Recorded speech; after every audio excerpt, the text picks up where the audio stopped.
Now, of course, it is also true. The second point is that in Sahaja Yoga you have to become. You cannot just say that, all right, I have become a Sahaja Yogi. No, you cannot. Nor can you say, I am following Sri Mataji. That also cannot be said. Nor you can say that, all right, we have an organization or something like that, or I'm wearing this just because she's my guru. You can't say that. You have to become. You have to become a Sahaja Yogi. If you have to become a Sahaja Yogi, then it has to be worked out. And that takes time. To rise from Nirvichara to Nirvikalpa, it takes time. For some people it takes more time. For some people it takes less time. Depends on the preparation of a person. Also, I would say previous lives, good deeds, and these lives, understanding, so many things are there. So it takes time. But at least one can talk about it. So the atmosphere is created. You can talk to people, tell them that we have found the truth and it's very simple. You can't pay for it. It just works. It's spontaneous. It's a living process. It's an evolutionary process. You can talk like that.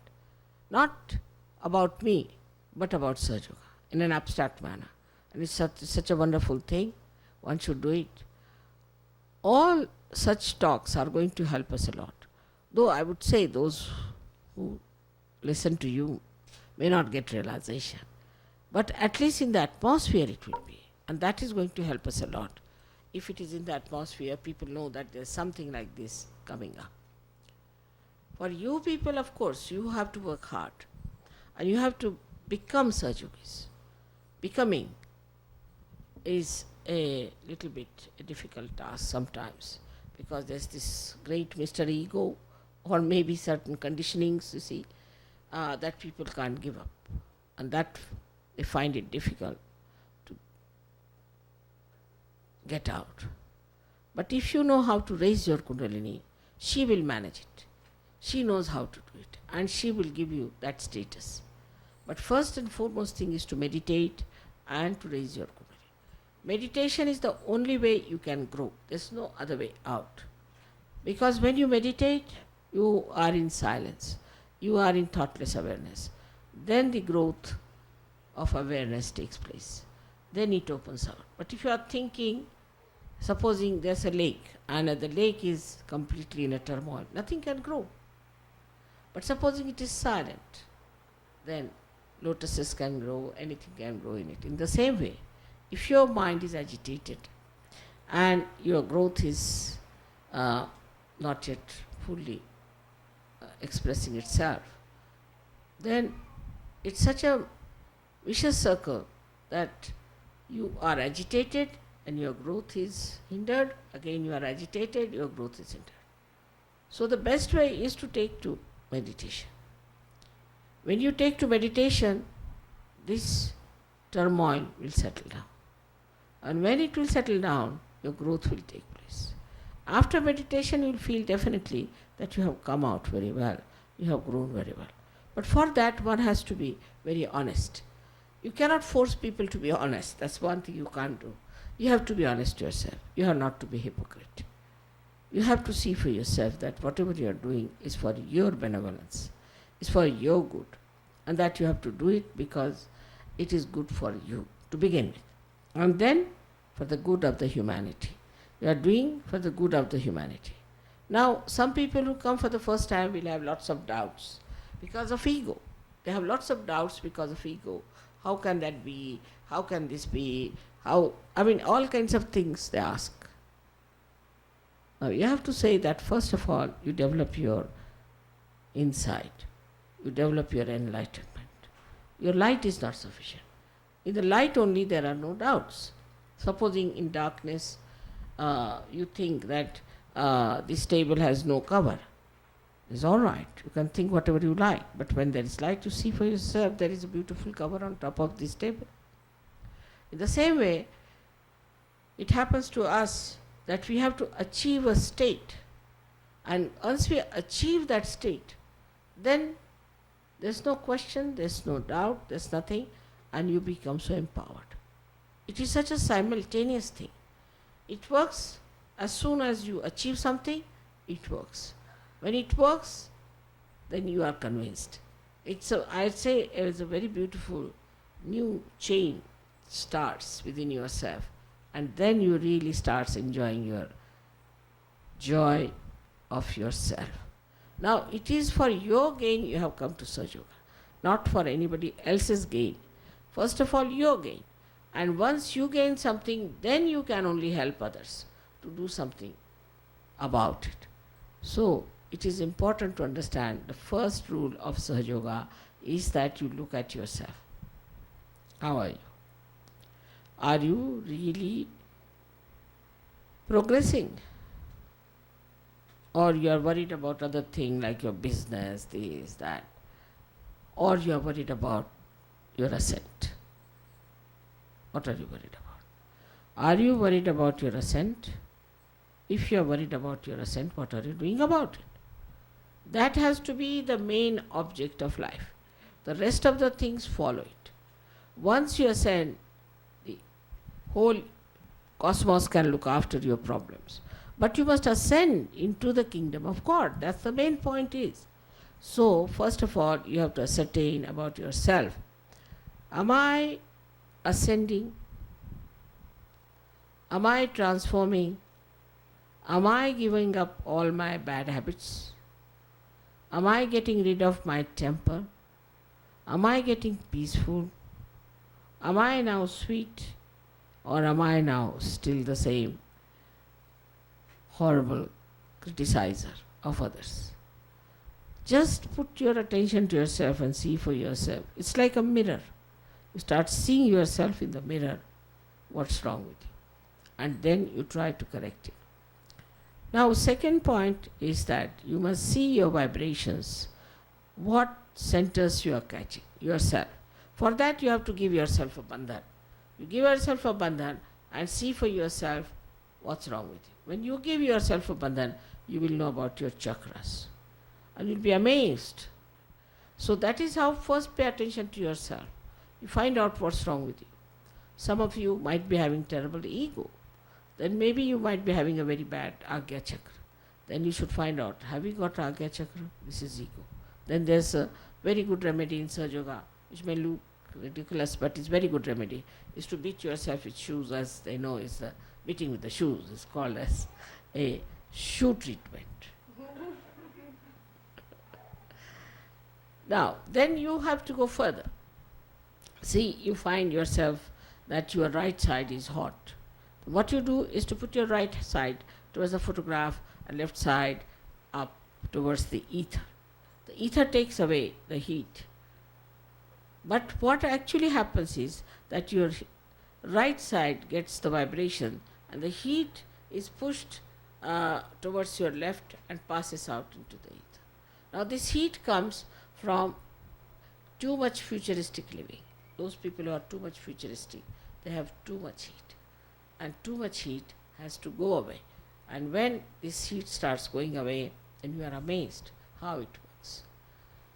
For that there are various things we have to use, but mainly for right-sided people, they should not use any light at all. They should not sit in the sun. They should sit in the moonlight. They should read some poetry. They should not tie up watches. They should not look at time. They should allow the time to pass, and they should just become very sort of emotional people. They should sing songs of bhakti. They should not do Hatha Yoga. There's so many things they should not do if they are right-sided. You'll be surprised how people have been helped through this kind of a treatment which treats one side of your being. The left-hand side people are the people, as you know, are the ones who are docile, who bear up lots of things from others and cry and weep and all the time, are on the loser's end. Such people have problems also because all their organs are lethargic and they have problems of a lethargic heart, lethargic liver, lethargic intestines. Everything becomes very lethargic. All these left side things can be cured Plus, they might have some sort of a badha in them, in the sense they are possessed by someone. Of course, some of them are possessed by right side also. Not that only the left side is possessed, but from the right side also they are possessed. And left-sided possessions are of a peculiar type because they give you pain in the body. You get pains in the body. Right-sided person doesn't get any pain himself. He gives pain to others. He's very sarcastic, he's very aggressive. He troubles others. But the left-sided people have pains themselves. They get pain here and a pain there and pain here.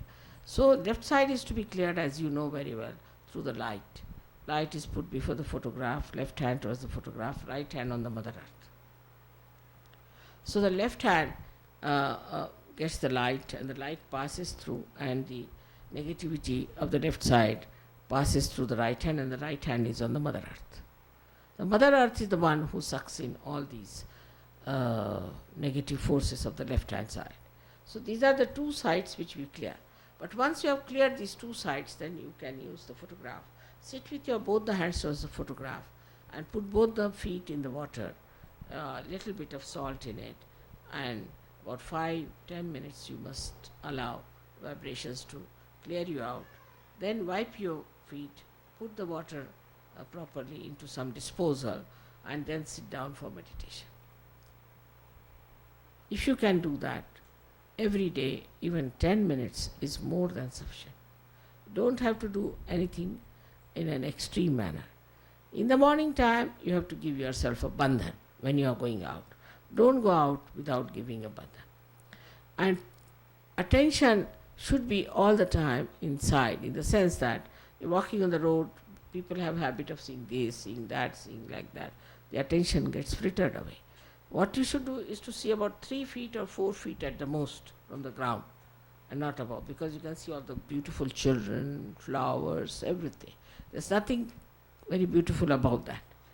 So better is to see only up 3-4 feet, if possible, to fix your attention, so the attention becomes concentrated and you feel very relaxed and relieved of too much of wobbling of your eyes.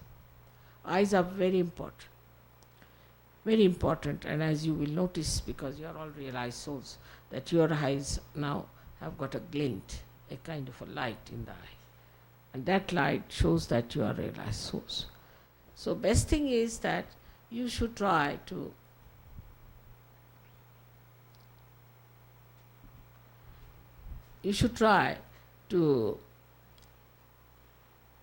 put your attention within yourself to see for yourself how far you have come through your vibrations.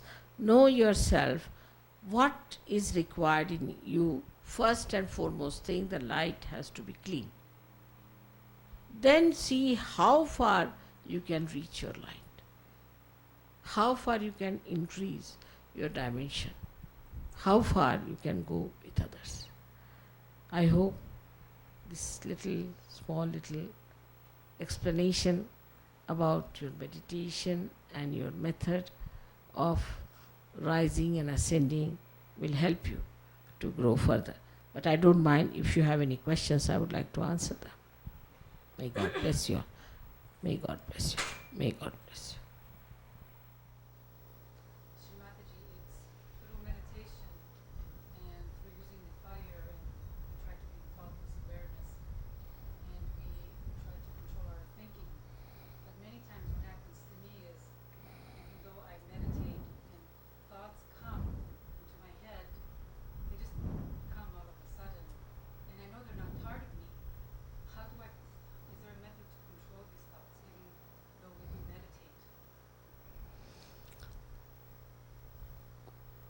See, you must raise your Kundalini. Try to raise it. Put your attention to your Sahasrara. Say, Mother, come in my head. As soon as Kundalini crosses the Agya, you cannot have those thoughts. You should allow this simple method also, that if you see any thought coming in, you should say, I forgive. I forgive is a very big mantra. Say that, thought will stop.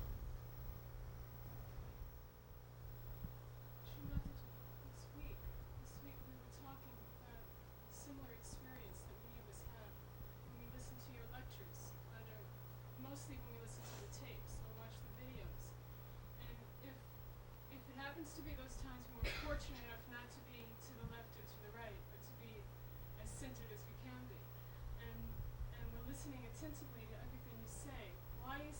sometimes right afterwards, someone would ask something about the tape, and often we can't remember consciously a word of what we heard. It wasn't that we were off thinking or that we were, upset. We were listening attentively, but then afterwards, it's not a conscious thing that we can recall or speak about. We were talking about that this week. And it seems to What be that happens? often. What happens? That after listening to one of your tapes, sometimes we can't remember what you said, even if it's not one of those times when it's to the left or to the right. If we seem to be relatively It has an focused. effect, all right. Yeah. It has an effect. But after that, I think you all should go into meditation for a while. After listening to my lecture, you just go into my meditation. Actually, my lectures are not to be understood by your brains, but through your Kundalini and through your heart. So it doesn't matter if you don't remember something, it's all right. It's so many lectures I've given. How can you remember? I also don't remember much of it. But it will come handy. Whenever you want to use some words or sentence, it will come handy. You will not know from where it is coming. It's all recorded. It's all recorded.